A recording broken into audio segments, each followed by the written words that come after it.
Welcome to Backstories and Buy-Ins. I'm your host, Jafar Chugtai, and I'm here today with... Phenix Rivera, co-host of The Burn Factory Show. And Priest, host of The Burn Factory Show. Thank you so much for having us on. thank you guys for coming. Cool. Absolutely. You guys are in town for UFC Noche? We are. UFC Noche. It's crazy because this time last year, it was in Vegas at the One of One Sphere. Right.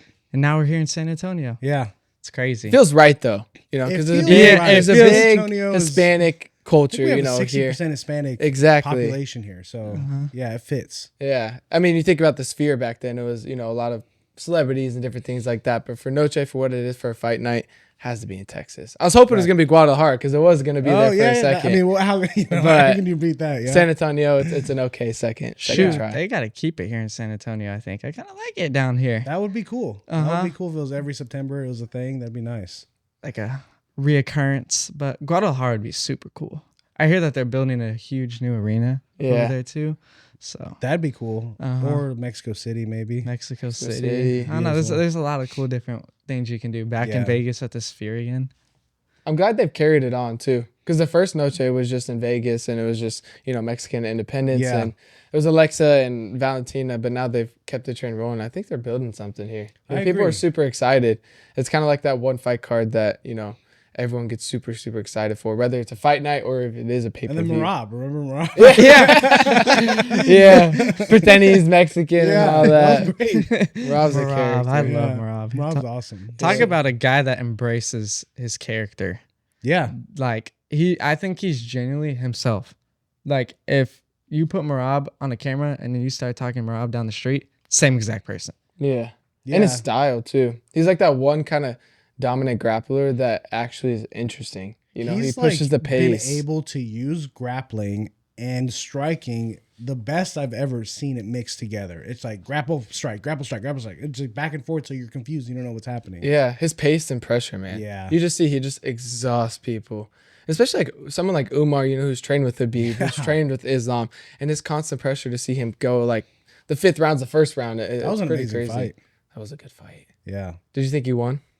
I think Marab won. You thought Marab won? Yeah. Yeah, I thought so too. I don't know what the whole thing about him being robbed and people thought it was a lot closer and stuff. Yeah. It was close, kind of, but I thought 3 rounds went to Marab. Me too. Yeah. I mean, I could advocate for 4-1, honestly. Yeah. It was you could. I thought it was pretty dominant, not going to lie myself. But I feel like Marab is just getting better and better and better each and every fight. And I'm curious about the Sanhagen fight, though. I don't know what to think. I think Marab's going to do it pretty easily. Yeah. Straight up. I think. Yeah. Yeah. I mean, it's tough. He's on a roll. He's on a roll. Teddy Atlas always says you're 30% more confident as a champion. So he's just getting more confident. But the game changes fast. And you're seeing, you know, Israel Adesanya on top of the world, dominant. No one can beat him, lapping the division, and then boom. You know, he's lost 3 in a row. So it just happened. Drakus, everyone's like, dude, Drakus, he might be able to take a Hamzat. And then all of a sudden, Hamzat just like puts him in the crucifix for like 3 rounds, you know? Yeah. I mean, if you don't have any sorts of grappling in the UFC, it's going to be tough for you to succeed. Yeah. I mean, even Alex Pereira to some point, you know, he did very, very well, but I think he's just going to have a tough time again with Ankalaev to, you know, fend off those takedowns. Crazy. Dude, it's good. Styles make fights, and I'm a firm believer in it. Yeah. Every person's style's different. So you guys have a podcast called Burn Factory. Yep. Yes, sir. And how long have you guys been doing it? So, crazy question. But we started in 2023, late December 2023, all at a conversation at a dinner table. Interesting. So, little backstory on us is I was actually caught on fire in a school science experiment whenever I was 13 years old. It was a school science. I know it happened. I didn't know how it happened. Yeah, crazy school science experiment. And a lot of people think that like I was the one conducting the experiment, and it unfortunately happened to me. But no, it was my teacher. No way. Yes, it was my teacher. So we're in 6th grade, and every Thursday we had this thing called Wheel.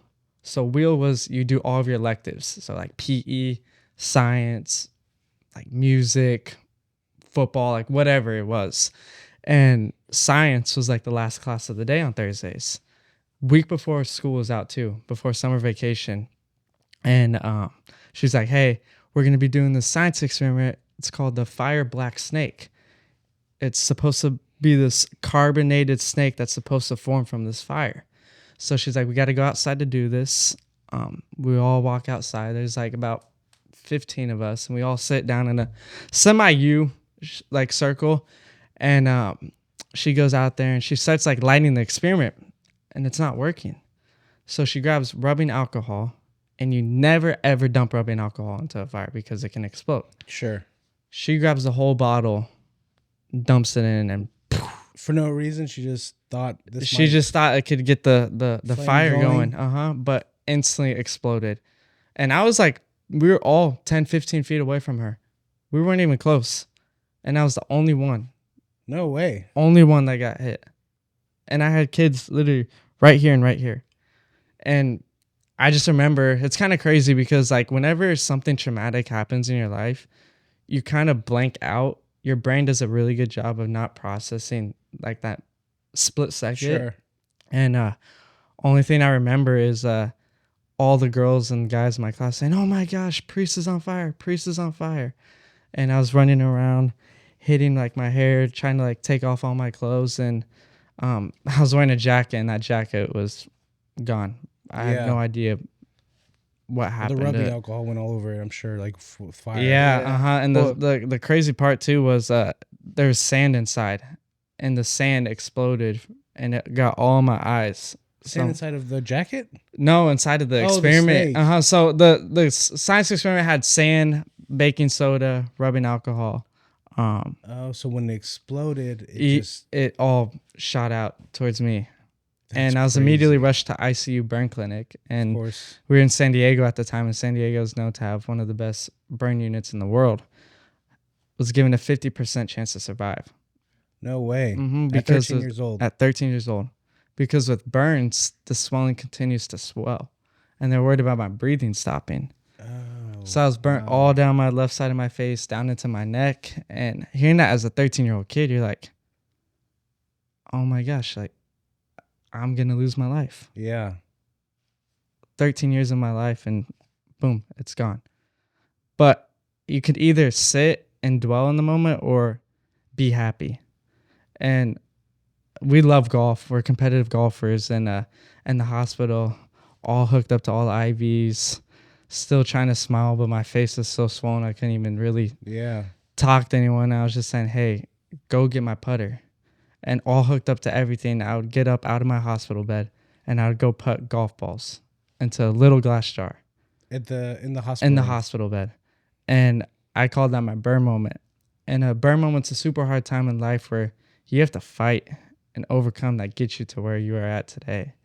And that's how the Burn Factory that's amazing. got established. And we've loved combat sports. We love all sports. And couple years later, so that happened in 2019, so about 4 years later, we were like, why not do something we love? 2019 was 6 years ago. Dang.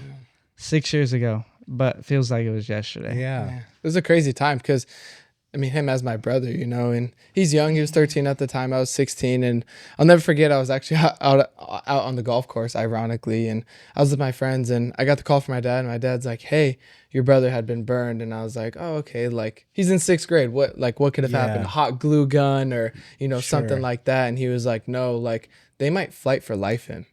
And that's when I was like, oh my gosh. And it's like he said, it's this crazy out of body experience that you can't even explain when, you know, something traumatic happens like that. And I'll never forget, I don't even know if I hung up the phone or what I did. And I turned around on my ball and I hit it as hard as I could into the woods and just started bawling because that's my brother, you know? Yeah. And it's hard to say, like, as bad as it is to say, is like there's so many other like evil people in the world, and you take someone so pure and nice and young. You think and of something that doesn't make sense, right? Yeah, and to have something like that happen to him, it's hard. And we're big believers, big Christians and stuff like that. But I truthfully believe that, you know, everything in life happens for a reason, and God took that time to show them that, you know, no matter what you go through in life, you can overcome it, you know, whether it's depression, anxiety, loss of a family member. We all go through really hard times in life, but what can you do with that experience, you know, to keep you motivated? And how did you get through that? Because, you know, you have UFC champions or NBA champions. You have all these people that are on these,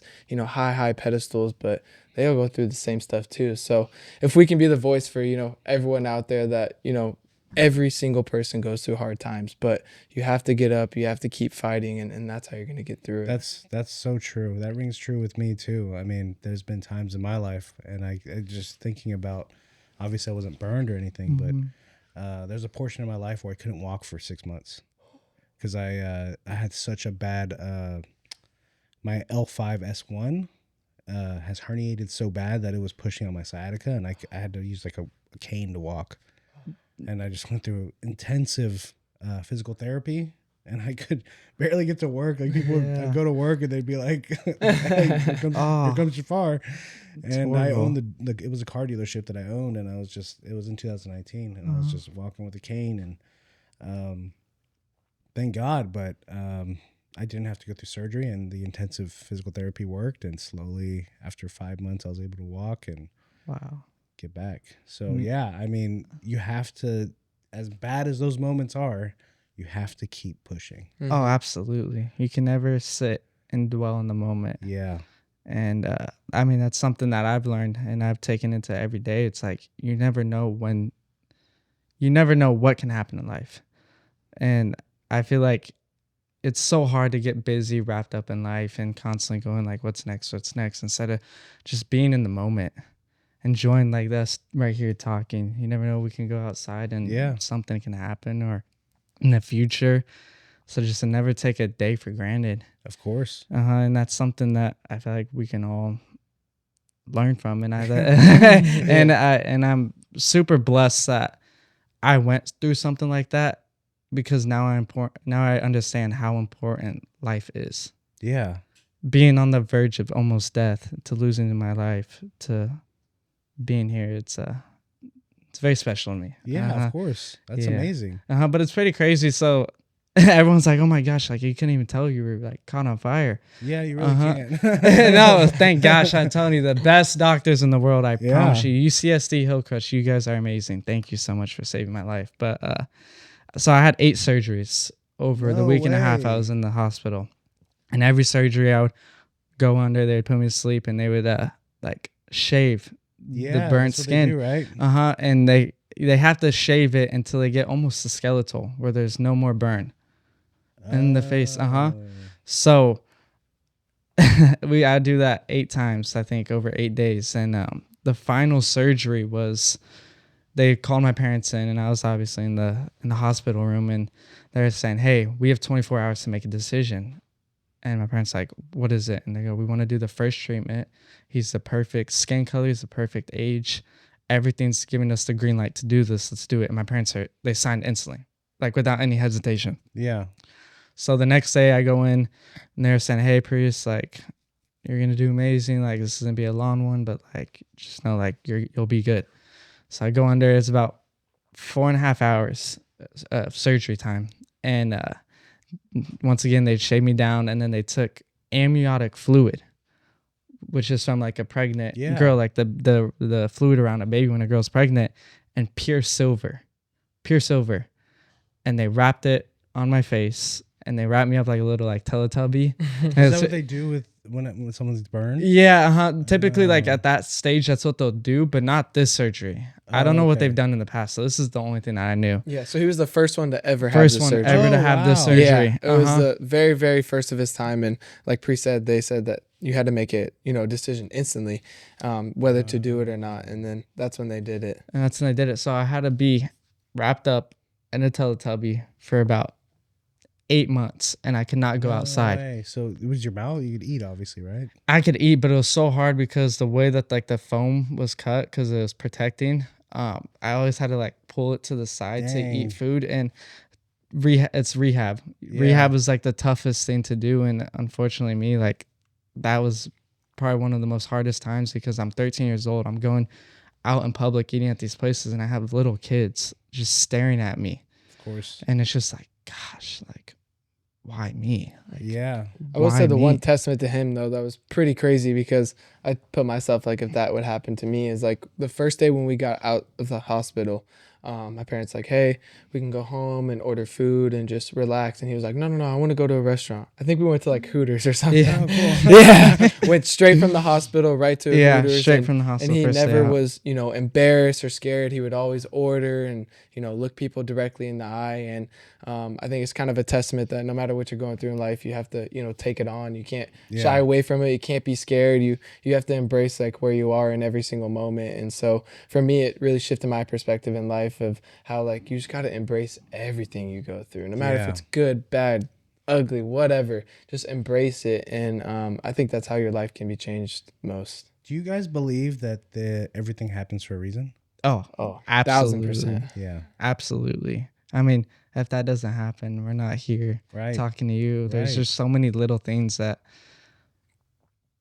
I can't even like explain it, but yeah, everything does happen for a reason. Yeah, I agree Firmly too. believe it. I believe in that.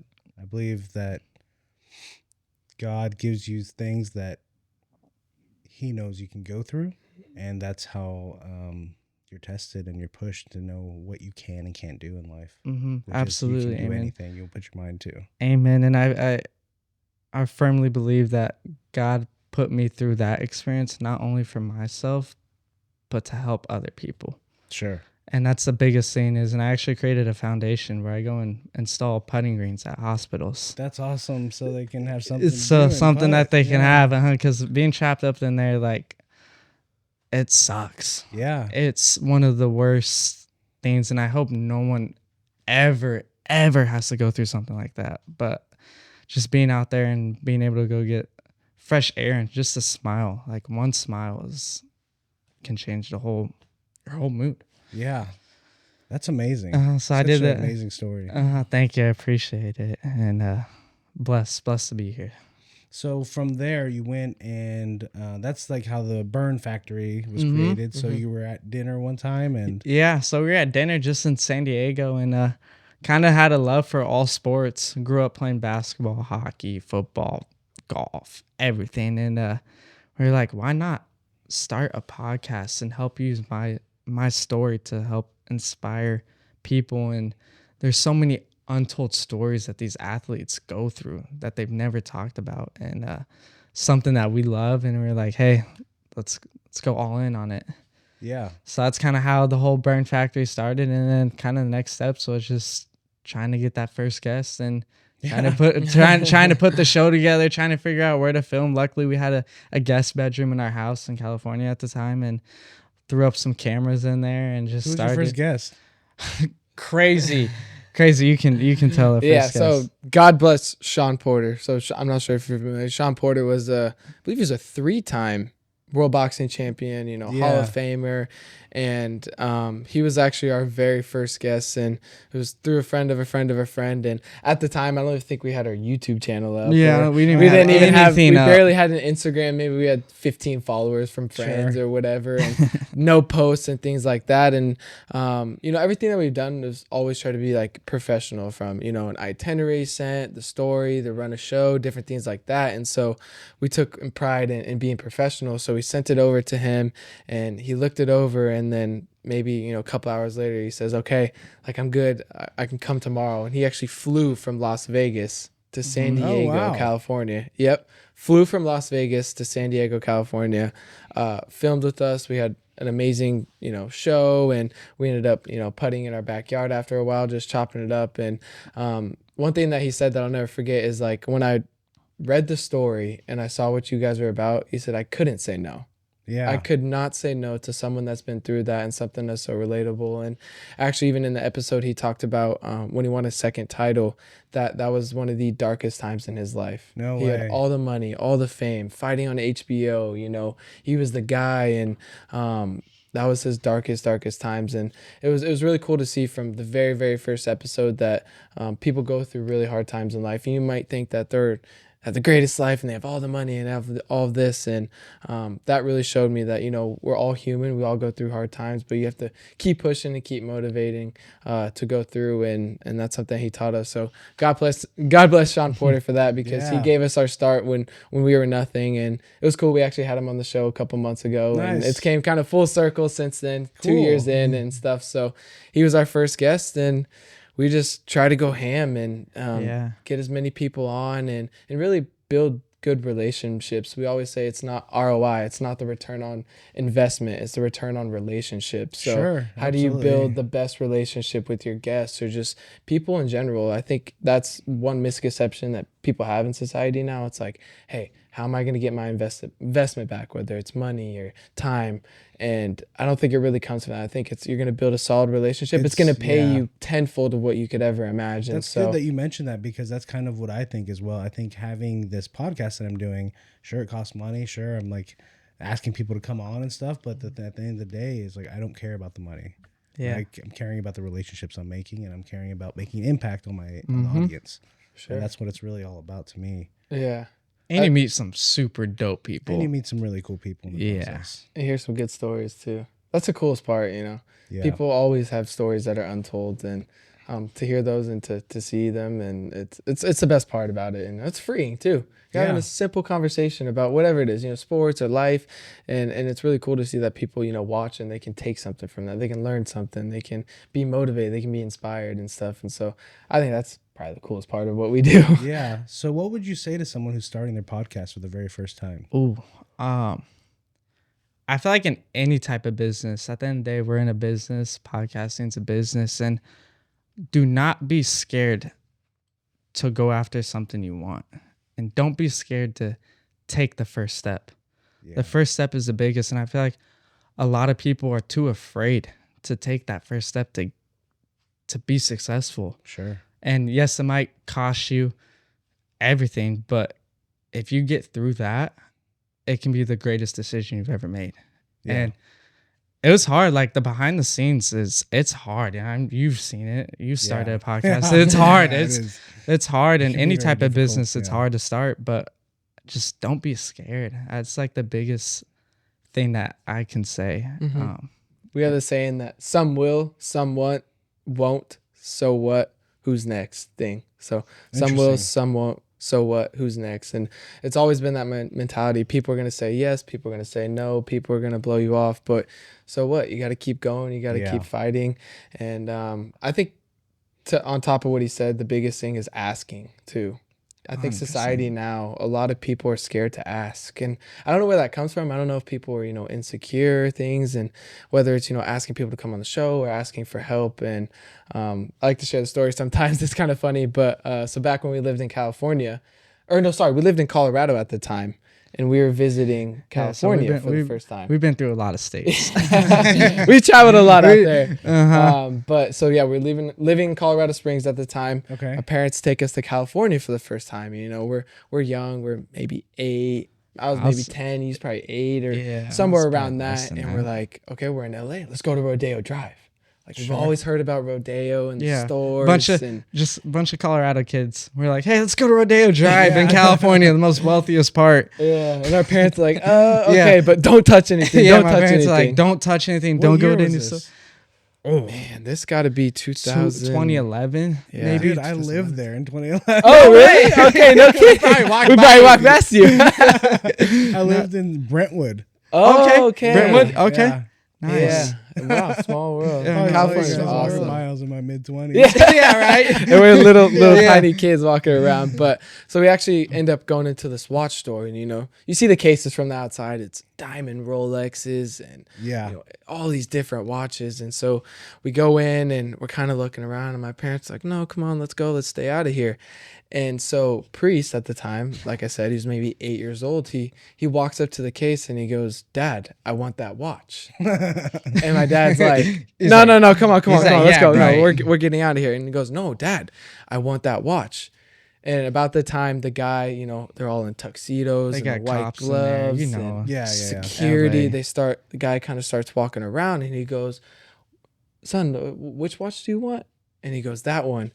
So he takes it and out. I never took my eyes off it. Even when my dad walked by, I just like still was just staring at it. And the whole time people are like, and my parents are like, come on, Priest, like, let's get out of here. Let's go. Because, you know, you think that he's going to try to put it on and sell it to you. Yeah. And so he takes it off, and super, super nice watch. And he puts it on his wrist and he goes, do you want that watch? And Priest looks at it and he goes, yes, I really want that watch. And he goes, I'll tell you something. Never, ever, ever be afraid to ask. And he said, sometimes in life, all you have to do is ask. And he gave him the watch for free. No way. Walked out of the store with the watch. A Rolex? Nah, I don't know what it was. It wasn't a Rolex, but it was kind of like Rolex. one of the. It was like it had kind of like the athletic bands. It was on like the them, athletic. but it was a super nice. It was watch. a super nice I'd probably watch. say at the time it was a couple $1,000 at least. Panerai? Maybe I mean I still have the watch to this day. That's It's in crazy. my little like safe. It's my childhood safe. But What a nice guy. Yeah. Oh, what a nice guy. Crazy. Just gives him yeah, and he watch put like it put it on my wrist, and he turned to Phoenix, and our cousin was with us at the time. He lived with us in Colorado, and he turned towards them and he's like, sometimes in life, just ask. Sure. And I think that's something that, going back to starting, is just don't be afraid to go up and talk to people. You never know where that you never know who that one person knows that can give you your start in something. You never know what that one ask can do. Next thing you know, you can be CEO of a business you dreamed about being in, or starting your own business, and it's amazing. That's cool. Ask. What a story. All you gotta do is ask. All you gotta do is ask. Yeah, That's amazing. it's something that we kind of live by for sure. So and that's related to your podcast and in business in general, and just you pushing forward and just keep going. Absolutely. Just your whole mantra, right? Mantra. Keep going. And it's hard. It's hard not to get caught up in the process. Yeah. That's why it's always good to just go out and go do fun things. Like, not get so burnt out of filming, because at the end of the day, if you're filming a lot during a week, it's a mental grind. How many times do you guys film a week? Shoot, we try to film At least we're right around like 4 times. This is your full-time job, right? Podcasting? Yeah, kind of. Besides like side businesses? We got a lot of we got in a the lot of works. side projects coming up there in the future that Cool. I'm excited Good. to get into. But honestly, dude, I've been playing a lot of tennis recently. Like, that's like my goal, is to be a tennis pro one day. Really? Awesome. So I grown up doing golf, and it's kind of like one of those things, and it's kind of something nowadays you see. It's like sometimes you got to be real with yourself. And I had to get real with myself. I'm putting 5 hours a day into golfing. That was our sport. Wake up in the morning, go golf, go eat lunch, and then film in the afternoon. And I don't know, I kind of like feel like golf, you have to do it since you were 2 or 3 or 4. And Really? I was kind of there. Like, we were there. We competed in a lot of like mini like tour events. But I don't know. I never felt like I had a chance to make it to the top one day. And my mom was like, hey, like, play tennis, like, see what happens. And played, and it's kind of crazy right now. I'm actually like really good. Trying to be humble about it, because I don't want to jinx myself. And I feel like tennis is a sport. It's what we love. It's like fighting. You're one-on-one with that person. Yeah. Like, it doesn't take talent. All It's you an have to do is individual just sport. beat It's that not a team sport. person. And where golf is you versus the course, not you versus other people. Oh, okay, sure. Yeah. So honestly, tennis, that's the goal. Maybe one day playing the big US Open out in New York. That'd be cool. Putting in Wimbledon, huh? Wimbledon. You never know. I might All be of the them. 20 Australian Open. Yeah, I might be French the Open. 2030 Wimbledon champion right here. Wouldn't that be Clip this. Yeah, right. Clip this. 5 years later. Yeah, right. But no, that's something that we try to do, and we're so young. Yeah. Years are. We're so young, and it's God puts us on a unique path for a reason. And I'm in college, but I don't go to a big school, and that's something like hard that I'm dealing with right now. It's just like missing out on like that social life. Sure. And it sucks because I'm on Instagram seeing all my friends posting at colleges and like friends I know, and it's just like, damn, like, You kind of grew up quick. yeah, I Both grew of up. you, actually. Yeah, I grew up Yeah. quick, but at the end of the day, like, I wouldn't change it at all. There's so many people that would love to be in my shoes, and I'm so blessed to Absolutely. do what I'm doing right now at such a young age and chasing dreams. And so it's hard to balance like that kind of like kid life, but also trying to be an entrepreneur.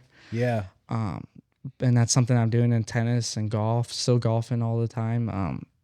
Really helps. So in life, like, don't ever get like too caught up into your business, because it can drive you nuts. Yeah. That's true. Yeah.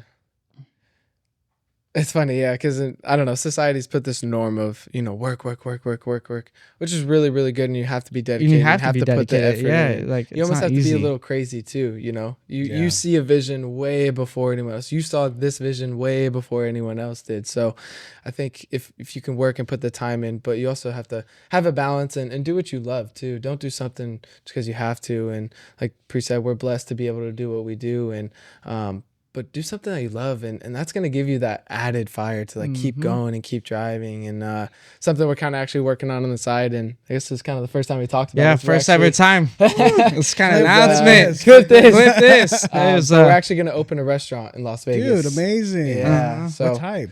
We're gonna do a upscale burger Love it. bar. yeah, so kind of a cool When is it gonna upscale open? I'm burger hungry. know. Hopefully, hopefully this time next year. Yeah. Dude, I'm in. So Yeah. late summer of next year, we'll I'll be hopefully there. be. I'll be there No, for the you're grand opening. absolutely be there for welcome. the grand opening. It's gonna be Yeah. fun. It's gonna be cool. Food's always been something we love, and kind of back to our story actually in the hospital. One of the things that they said that he actually had to eat was a lot of burgers because of like the fiber iron and the and the iron meat. in the meat and all of that. And the It was amino really good acids, for I'm sure. skin. Yeah. It was really good for like regrowth of skin, and so it's all kind of tied together and it's all coming together. So we're starting to put our entrepreneur hats in right Make now. a pretty good and- burger, so Oh, give you a little Okay, this might be recipe. head chef right here. We have to do a taste review, It's but got to no. be made over charcoal. That's the secret. Charcoal? Is Charcoal? that That's what I okay. do. I mean, Charcoal, not the pan flat. I do the charcoal. You get Charcoal? a little smoky taste. Yeah, exactly. That's at like Stay Texas tuned style. for the burger bar. We'll see if it's charcoal or not. 1 year. We'll find But for out. restaurant purposes, the flat top's the only way to go, right? So Yeah. Yeah. In some cases. So we'll see. It's exciting. It's fun. That's it's awesome. something That's new. fun. You know, we actually just had a call yesterday about it, and so it's a lot of fun. It's we're starting to grow up. You know, like you said, we grew up fast, but would never change it for anything. I wouldn't Yeah. change it to be at University of Miami right now or being at college. And don't get me wrong, college is great for a lot of people. absolutely. And Absolutely. you build relationships. You learn how to live on your own and be independent. But sometimes you have to take the not so normal path. And those are the ones Yeah. that are gonna, benefit you the most. what's the name of the restaurant? You guys have a name yet? No? I don't know. Stay tuned. Okay. Yeah. We got some names. We got some names. We got some Okay. things. But But I think yeah. everything you do has all kind of, be around the same ecosystem of what we do. And Yeah. like I said, the story with Priest in the hospital and the burger, and it all kind of gotta relate. So we got some ideas. You know, when you guys, I'm going to go back to when you guys are talking about how you have to do something you love, right? Yeah. I owned a car dealership, Okay. and I closed, so right around 2020, right in 2019, end of 2019, after my back got better, I was like, dude, I'm sick, because you own a car dealership, you're there 8 to 8 every single day. It's You a don't have time grind. for anything. It's a grind, and if you're not there, then the managers aren't pushing the salespeople. The finance manager's not doing his job, so you have to be there. And I was like, I'm gonna close this place. I'm sick of it. I'm gonna go into real estate. And lo and behold, COVID hit. Perfect time to close. I was planning to close in August. I closed in March, and then I switched to real estate and I started flipping houses. I was already investing in real estate, buying property, just being a landlord, but on the commercial side, not residential. And dude, it's the best move I ever made in my life. It gives me the freedom to move my schedule around. I just went to do something earlier, and now I'm here filming a podcast. Yeah, I'm going to the podcast. gym after this. Then I'm going Yeah. to do jujitsu, and then I just have to answer stuff on email. So it's like, like do what you love, but also be able to have the fun you're talking about. That's what life Absolutely. is about, right? Yeah. So wait. So you started real estate back in 2021 or 2020? Dang. While flipping. While flipping flipping houses. flipping yeah. houses. Dang, that's I was crazy. doing a little bit before. A little here bit and before, there. yeah. So I had my feet wet already. Okay, so, that's good. Yeah. And then now just Yeah. So now I'm developing a shopping center. Nice. Good for you. Developing industrial flex space. Nice. That's my first time doing that. So it's the best move I ever made. And it's Yeah. like you see a path, like you were talking about, you see it, but you don't know how it's going to shape out, but you figure out a way to do it.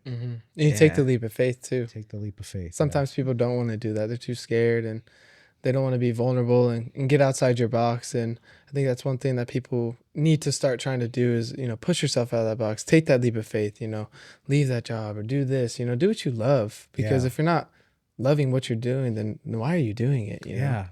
So it's cool. Testament to you. Testament to all All of them, right? The trifecta. Yeah. So we're here for UFC Noche, right? That's why you guys are in town? Yes, sir. Noche. Diego's your guy. Diego's our brother. Yep. Diego's my guy. Yep. I mean, he doesn't know it yet, but but yeah. So who's your predictions on the fights? Man, John Silva, he's a bad guy, man. He's animal, huh? he's a dog, and Diego's a dog too, and you got two dogs going at it right now. But once again, that's why we love the sport. You got two of the best in their primes fighting for their dreams. Yeah. And Diego, it's hard to put my bias like friendship aside, but I think this fight's gonna be really good. Both guys are gonna come out to throw, and should be a good one. Yeah. Yeah, it's cool. That's why, UFC is so amazing because, like Priest said, you always get the best fights. And we're starting to see it in Canelo and Bud Crawford also fighting this weekend in boxing. But this is a time that the fight's supposed to happen. It's two of the baddest dudes. And I think for Diego, he has a little, added fire to get back the loss from Volk and to prove to the world that he's still, one of the best in the world and should be competing for more titles. And then you have a guy like Gene Silva, who was honestly Diego last year, on this rise, getting pushed to the top very, very fast, finishing guys, scary, scary dude. And so I just think the biggest thing in this fight, non-biased in it, I just think the experience of Diego is going to be a lot as well. I mean, he just went 5 rounds with the featherweight GOAT and was there. He dropped him. He was there every minute of that fight. He never was out of that fight, and he might have not got the win, but he was there. And I think the experience from that, I think now he's more relaxed. He's more calm. He's fought for the title. He's fought for his dreams, and now he can just go out there and fight and just be relaxed. And and Gene Silva has the pressure now because he wants to get there. He has to go through Diego to get there, and so I think the experience is going to be a big factor in this fight. But like Priest said, Gene Silva, he's a dog, man. He's not going to be afraid. He's not going to be scared. He's going to sit there and trade in the middle. But I don't think that's a smart fight when you're fighting Diego Lopez. Well, I mean, you look at it this way also. John has not fought anyone the way Diego's fought.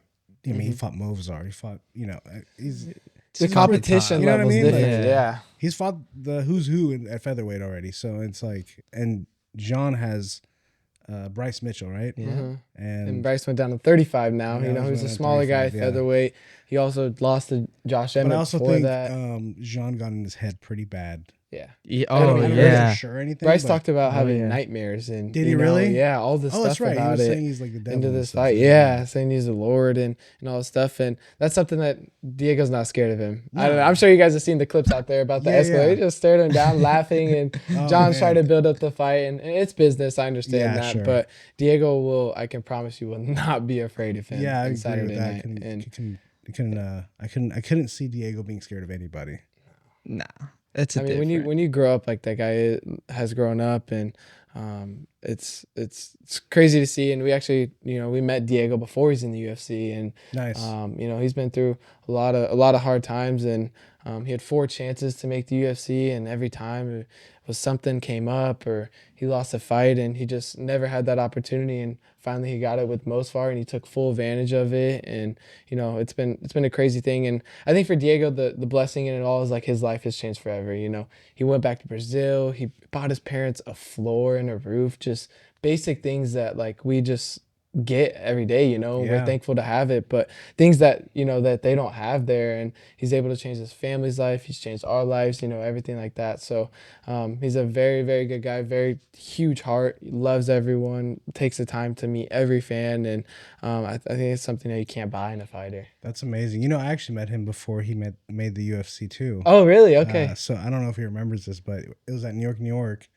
And UFC 285, John Jones with Cyril Gahn. Yep. Oh, yeah. Alexa's on the card. Yeah. Yep. We saw him walking around, and we're like, "Hey, who are you with?" And he was like, "Oh, I'm with Alexa." And I was like, "Oh, nice to meet you. What's your name?" And he was like, "Diego." And I was like, I think I saw him the next year. I was like, "Hey, do you remember me?" And after he's already on fire, he's like, "No, it's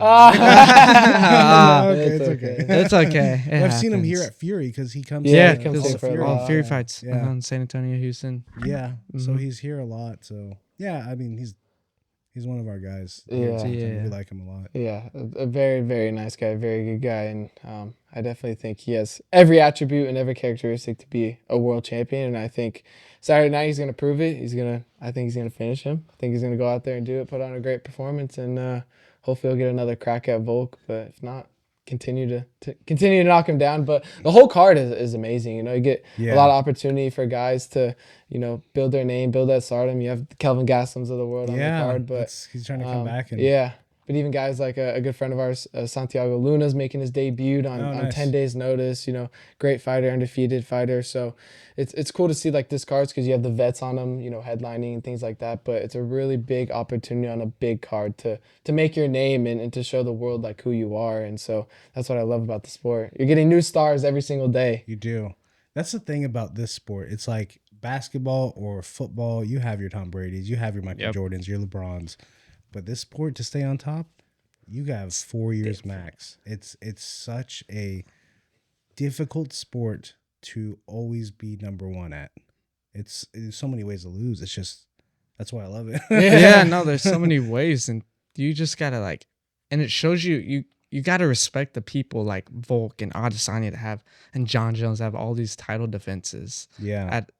For so long, and Habib to a certain degree, like it's a grind, and it's so hard. Like you see guys take like a year off, a year layover, and it's never the same. The competition just moves too fast in the UFC, and you want someone wants your job as bad as you. And that's why I love the sport, and it evolves fast. It evolves. The styles are changing constantly. Jiu-Jitsu is also evolving. So Jiu-Jitsu, that changes. All of combat sports, you know, Muay Thai, kickboxing. It's really a fun time in MMA right now because you get all these different styles going head to head, and you truly see like which style is better. You know, a jiu-jitsu guy, a boxer, a kickboxer, a wrestler, D1 wrestler, Bo Nickel, things like that. It's a fun time in MMA, but to be champion and have that many title defenses like John Jones, like Volkanovski, it is crazy to see because you're gonna get that person's best every single time. You're fighting the number one contender. They're hungry. They want what's yours, and to be able to defend that many times is it's unfathomable. Right. Yeah. So I was thinking, you mentioned Bo Nickel. His next fight is Rodolfo Vieira. Yep. What do you guys think about that? IBJJF Hall of Famer versus the Hall of Fame college wrestler. What was he? 3-time national champion, right? Was he 4? I don't remember off the top of my head. I forget. Is it 3? I forget off the top of my head. I hate in MMA, I guess this isn't really to this point. I hate the term fraud. Like, I don't know where that came from. You know, I don't like when people are like, oh, he got fraud checked. Well, 99.9% out there would never even step in front of there. And Renita Ritter, I mean, incredible champion and won and came over and a big dude. And look, he's almost fighting the number one contender fight. So I hate the term that they're using for Bo in particular being fraud. That's because I don't think it's fraud. About somebody. You know what I mean? No, literally, straight up. You know who this guy is? Yeah, right? Like 2 fights and he's had 2 fights before he got to the UFC, and they were both in Contender Series. Yeah. Like, think about that. Never had an amateur record. The guy he beat was one of our friends. Oh, was it? Okay. My bad on that one. We'll skip that point. Zach Marengo, shout out. Like, Zach Marengo. He's so young in the sport, and yeah, he was a great wrestler and probably will be a Hall of Fame wrestler, but like, he's not a fraud, man. I think he's very talented. He's got a great team down there at American Top Team in Florida, and he's taken the right steps, and he's dedicated. He's, you know, his whole entire life has been about combat sports. He eats, leaves, and breathes it. And so I think there's going to be a time where we see a really, really solid Bo Nickel. But, man, he's got a tough fight coming up. This guy is solid. I see a lot more ways for Bo to lose than to win, I think. Really? I do. Because, I mean, say he does take him to the ground, it's like, okay, from there. I mean, granted, Bo Nickel's, you know, competed in Fight Pass Invitationals, competed in all those different things. So he has that experience, but not to that level. Yeah. But MMA is different, right? So it's like not complete jiu-jitsu. It's not the jiu-jitsu game. It's more like the jiu-jitsu self-defense kind of thing, but jiu-jitsu fighting, which was what Royce Gracie did, but now it's evolved to MMA. But it's just a different type of jiu-jitsu, honestly. Yeah, it really boils down to the night. Kron. Kron is, I don't know how many time world champion, and he couldn't do it very well in the UFC. And look at like Ryan Hall to a certain degree. Another one too. Yeah, I don't know. Styles make fight, but hey, it's UFC. At the beginning of every round, you're you're up on the feet. Yeah. Facts. But They're gonna strike. they're gonna strike. I think both been good I think we're striking. gonna What if they see just it, bro. stalemate? Like, let's just strike. They might. They might. It might be like Colby versus Usman. You know, that first Yeah, fight. it Everyone might talked be. about all the crazy grappling exchanges and who was going to get it. I think there was maybe one takedown, and it They wasn't said, even really no, a we're- takedown. we're- Yeah, we we're just striking. Sit there and duke it out. So I wouldn't be shocked too. And Bo's got good striking. He Yeah, works it's with pretty Mike good. Brown It's down pretty there. good. Yeah. Dustin Poirier's boxing coach and things like that. So I don't know. I think it's a tough fight. It's probably going to be the outcome that I didn't think is going to happen. You know, Yeah, you always of go into a course, fight of with all course. these notions. You know, That's this a is going to crazy happen. fight. This is going to happen. That's why I asked, because I was thinking about it and I was like, that's just so hard to figure out what would happen in that fight. My brain can't even process it right now to a certain degree. But it's fun. It's back to what we were saying. Like Yeah. MMA is at an It's the all-time best. high right now because you're getting all these different styles, And all these UFC different is the styles. best of the best. The best. There's I mean, no. stick on you somewhere, you know. What is it in Octagon now? Is that what it's called? Is I that think where he- Francis yeah. is? I think he I just thought signed. he was in I thought he was in PFL. No, He last I left? heard, I think don't quote me on this, but I think he went to Octagon. It's I out saw there. something that he might box what's that guy's name? Jake Paul.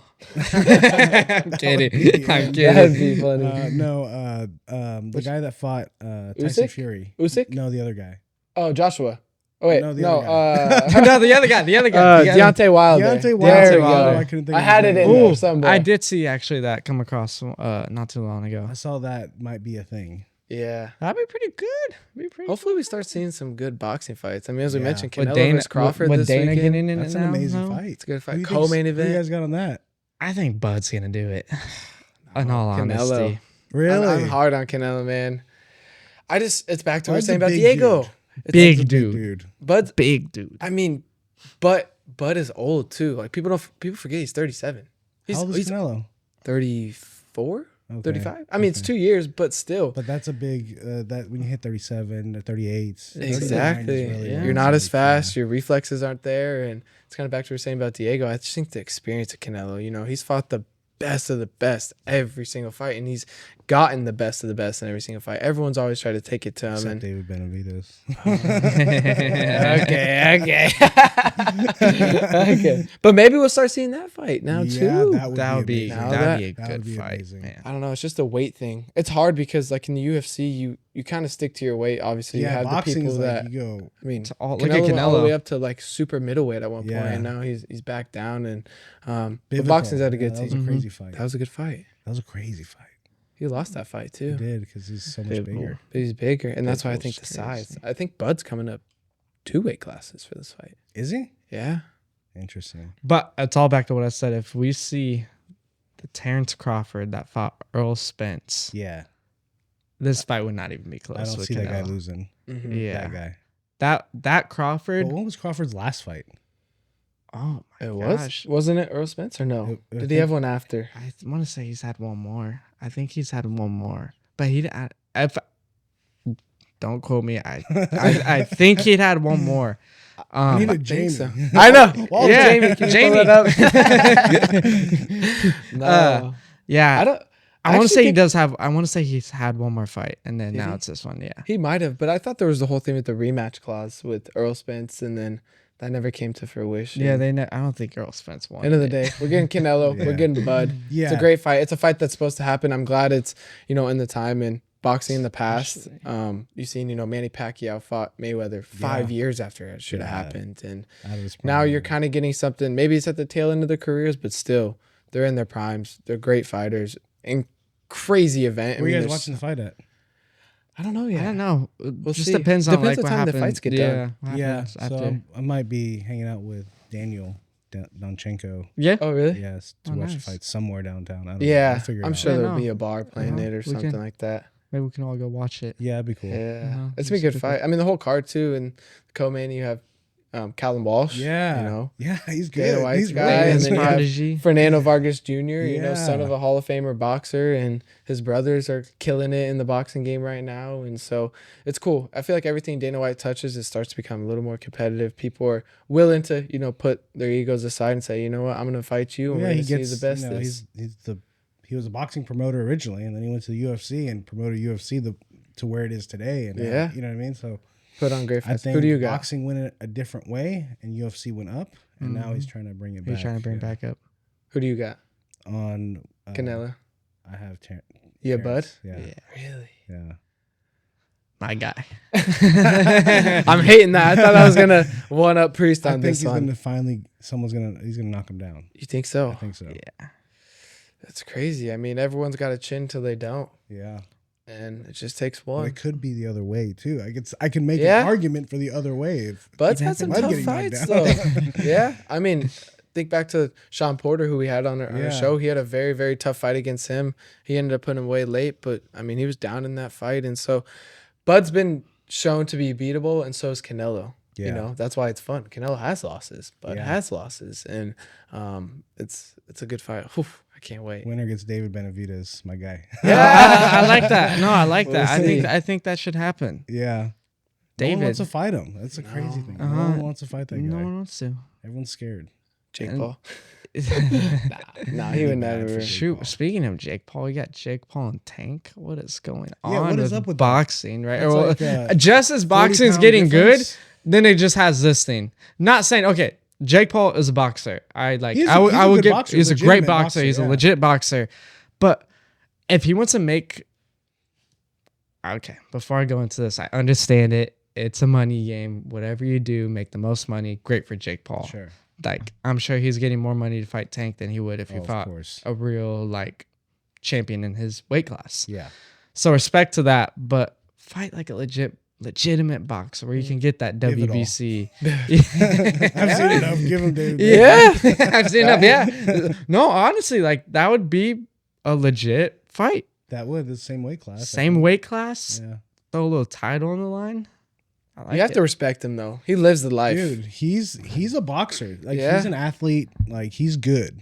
I mean, like, people are like, oh, Jake Paul this. But like at the end of the day, like this dude's doing it. This dude's doing it. Moved and to he's Puerto knocking out Rico. people.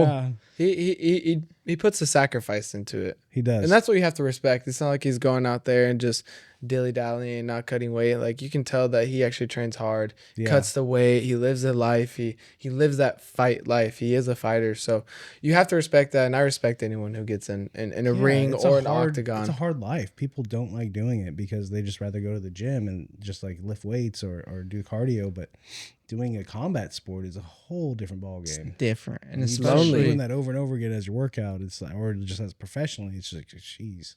You're a tough person. You're a tough person. And I mean, we've started training just a little bit with interviewing a lot of fighters and being close to Diego and you doing jiu-jitsu and stuff. I mean, it's different cardio. It is. It literally is. You shadow box for like 5 minutes hard, you're already dogging. And then you gotta go 25 minutes of straight grappling with different people who are fresh all the time. It's no joke. Yeah. Yeah, it's hard. It's I give these guys so much. You do these props. really intense rounds, and your heart rate will hit 200. It's nuts. It's nuts, and especially like the summertime here in those gyms. I bet those gyms, your guys' gyms get. Oh, you do? Yeah. See in Vegas, ooh, you it's guys don't tough. have AC in Vegas? We do, but if fighters have fights in the summertime, you got to keep it warm in there. Yeah, he keeps it warm purposely because he's from Brazil. So he's okay, he's like, you guys are lucky you have AC. Yeah, you guys are lucky. They're not used to that. Uh-huh. It's a tough sport. I mean, combat sports in general, it's a grind, and you have to respect that. And that's why I respect Jake Paul because it's a grind to get in there, just to get to the fight. Yeah, it is like a whole fight camp. You know what I mean? Eating right, sleeping right, training right, lifting. Yeah, like everything has to be good sparring partners, good coaches. It's an investment. I mean, like I said, he moved all the way to Puerto Rico and built his own gym and is doing all this stuff. So you have to respect it, and you just have to respect anyone who fights. And that's why I hate when people are like, oh, get up. I'm like, have you had a 155, 170-pound man on top of you, laying on you? It's not that easy just to stand their up. Hips and their weight. Exactly. And every time you move, they move too. And feels like you're getting suffocated. Like a wet blanket on top of you. So actually, when I was talking to Jared Gordon, he was telling me like the fans, like he gets on X and he's like, he just can't believe it. Hard. Because like the week before Dricus fought Hamzat, everyone's like, dude, no one's going to beat Dricus. As soon as he wins, it was never that good. Yeah. And it's like, this is a world champion. And at the end of the day, it's like some of the fans are so bad. They're just so nasty. You know what I mean? And I wonder if they're like even real people. Yeah. You know, is it like Right. is it like really rude 8-year-olds? I don't know what's going on. Keyboard warriors out there. It's freaking. It's nuts the way they Yeah. talk about some of these guys. Probably because they lost money. That's it. Oh, it could be that too. Sports betting, I think, has changed the entire landscape That's of watching true. sports. I mean, don't bet then, man. Right? You can't control it. Yeah. You are watching it through your TV screen. Or if you're blessed, you're in person, still watching it. You can't do anything about it. It's But crazy. I think the UFC fan base, and I guess boxing a little bit too, it's so different than any other fan base. You know, we had Dante Thornton Jr. on, who's the new rookie for the Las Vegas Raiders, playing in the NFL. Wide receiver Nice. from Tennessee, and super good guy. But like you see the comments on our videos and stuff, and it's all uplifting. You're the man. You're gonna kill it I've seen that. Sunday. And yours are You're gonna great. love it. And I was like, what the love heck? you. You're the best. You're the best. You post one thing about UFC. Oh, you're a casual. Yeah, you casual. suck. You lost to Yeah. such and such. I don't care about your 7-0 span streak. Like, I don't understand. I think I don't know. There's haters. I don't know what it is. It's just It's crazy. it's a toxic fan. It is a toxic fan It's base. toxic. I would hate to fight in front of them. Yeah, they'll crucify before he Yeah, goes out there. right. Look how he's walking. Yeah, Look look, how he walks yeah. the cage. What's this walkout song? What is this? Garbage. I don't know where it's come from. Yeah, I think Joe Rogan says he just stays off of. He doesn't read the comments. Yeah. Yeah, You you can't. can't. In general, anything in life, you can't read the comments. Yeah. Dang. That's back to starting a podcast. Don't read the comments Yeah. Oh, or yeah, social yeah, media yeah. in general. Social media. People are toxic, but I think people just always want to have an opinion about something. And, Yeah. you know, just let them be. That's my just advice. life, I guess. It's life. Yeah. So I ask all my guests Mm-hmm. one question, and for you guys, I believe it's your podcast, The Burn Factory, and soon to be your restaurant. So when did you buy in? When was the idea of the podcast? When you guys were like, "This is what we need to do. This is what we have to do forever." Honestly, I feel like the buy-in was that first episode of filming the podcast. You know, you kind of come up with an idea, and it all starts off with an idea, and you might do it a few times, and you kind of like, oh, okay, like this isn't for me. But whenever we first shot that episode with Sean Porter, understanding how the whole podcast flowing works, it's just a natural conversation, and hearing his story and how my story helped impact him and how he's sharing story. And I believe he even said, hey, I've never told this story before ever, and told it on our podcast. That was the buy-in moment. That was the moment where we were like, yo, like we have something here. Yeah. And why not go all in on it? And you know, it's crazy to think back from like the first episode, and you see all these famous people, and they're all up here on like cloud nine, and Joe Rogan's up here, and you got to kind of put yourself in those shoes and be like, okay, Joe Rogan started here one day. It all started with one episode. Yeah. All these famous people, the first time they got it touching a football or threw on MMA gloves, they were hit rock bottom, and now they're up here, and it's kind of cool to see like the progress and the evolution that we've established. And from that very first episode to, I want to say we have over 100 episodes. Yeah. About 110 now. About Yeah. 110. Closing in. And I want to say we shot about well, it's hard, like September of last year to September now, we've probably shot close to about 90 episodes. Nice. So it's really cool to see, but that first episode was the buy-in moment, and you never know, because we could have filmed it and we could have been like, hey, like we don't like this isn't for us. Yeah. But no, that was you can probably elaborate. It was definitely a transition, because I just graduated high school. He normal was still kids. in high school. Oh, wow. Yeah, I was still in high school. We didn't come from YouTube. We didn't come from TV. We didn't know any of this. We've never spoke in front of a camera before. Yeah. And so it was definitely a transition period. And I guess there's kind of two answers. I'd say it was back to that first episode of the buy-in. And I remember one of the very first comments we ever got on that video was this guy. He said that he lost his mother 3 months ago, and then he lost his father 3 weeks ago at the time. Wow. And he said, I thought about taking my life, but hearing Priest's story and hearing what he went through and how he overcame it, that's why I'm still here today. And I was like, You guys are changing lives. we're done. Yeah. Like, if we never film an episode, if we never talk to a soul, if we go off and do our own normal lives, like the fact that we actually saved someone's life, like saved his life. I mean, you can't put anything on that. And so that goes back to like that moment, keep pushing, right? Yeah, like that Keep moment, going. you never know who you're changing. You know, you might think you're just, you know, we're just talking as friends and just talking about fights and stuff, but you never know who's watching. You never know what someone's going through. And so I think that was a big buy-in. And I think every day you have to buy in, you know, every single day you have to keep coming back, you know. The views might be low and you might start comparing yourself to, you know, this person and that person. Why I had that same person on, why is my episode not doing good? And you just have to stay with the process. And everyone says trust the process, but it's a real thing. It is. You know, everyone wants the prize. They want the big sponsorship, or they want the big views, or you know, they want the big guests. They want Hall of Famers sitting there right now. But if you really, really trust the process and buy in every single day, that's when you're gonna look up one day and be like, "Holy crap, look what I've done! Look at the past." Yeah, I did it. And I think that's the biggest thing. That's the biggest piece of advice I'd ever give to anyone, is just like every single day, buy in, and that's how you're gonna really change people's lives. That's amazing.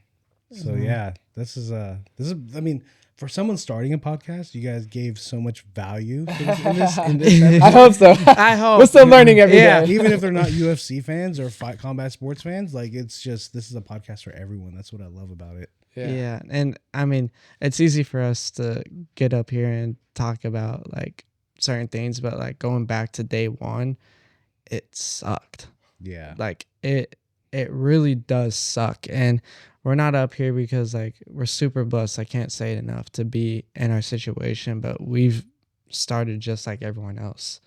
A couple high school kids. He just graduated. I think I was in my freshman year. I think I was just in my freshman year of high school. And to never be scared to take an opportunity that is prevailed to you, take it and run with it. You never know where it can lead you to. And just don't be scared to take that first step. And just as you take the first step, all the steps are going to probably fall and you're going to have to hit rock bottom, but it's as many times as you get back up and keep going, and you'll find your real self, and never give up. I'm a firm believer in it. And I mean, there's never a day where we sit back and we're like, man, like let's just like stop. Like we've already made it. Like, no, we're still like in it. We're hungry. Can be the best people, best little brother, best big brother, best person to our family, best friends to our friends. Like, so that's amazing. Yeah, it's fun. Every day's a new day, you know. It's a school of hard knocks, we say. It's a school of hard knocks. Learning on the go, learning on the fly, you know. We're learning a lot of valuable lessons just in life. You mentioned it, where it's outside of the podcast or the show or business or whatever. You just learn so many things about life, and it really shifts your perspective on sitting here talking with other people and learning about their story and their lives. It shifts your perspective to when you go home, you know, you have a different outlook on life. And I think that's something that we're super fortunate to be able to go through, and super fortunate that we're close brothers. We could hate each other and not want to do this anymore and fight or whatever. And, you know, we have our fair share of arguments or whatever, brotherly love, we like to say. But it's super cool to have this relationship and to be able to do this together. And every day is a new day. You just got to keep chugging forward, keep buying in, and that's all you can do. And so that's my spiel. All right, so thank you guys for coming on. This is the 5th episode of Backstories and Buy-Ins. Nice. Thank you for having us. Yeah, thank you guys for coming, and glad we got to make it happen. Thank you guys for tuning in. If you want to catch the Burn Factory, where can we find it? You can find us at Burn Factory Show, at Burn Factory Show. Pretty much everywhere. YouTube, Spotify, Apple Podcasts. We're also on the Fox Sports app, iHeartMedia app, and social media is all the same, at Burn Factory Show. So tune in. Thank you so much for having us on the show. Thank you guys for coming. I appreciate it. It's very fun. Hopefully, you know, we gave some knowledge and inspired people out there too. I think you guys did. I think you guys did a good job. So thank you guys. Love San Antonio. Is our first time here. Yeah. Unbelievable. I'm going to take them for some good tacos. And good tacos, good brisket. You were talking about it earlier. Good brisket, good tacos, and good Tex-Mex. Go home, 5 pounds. 5 pounds heavier. That's the goal. That's the goal. I'll make you guys go up a weight class. Love it. All right. Thank you guys. See ya.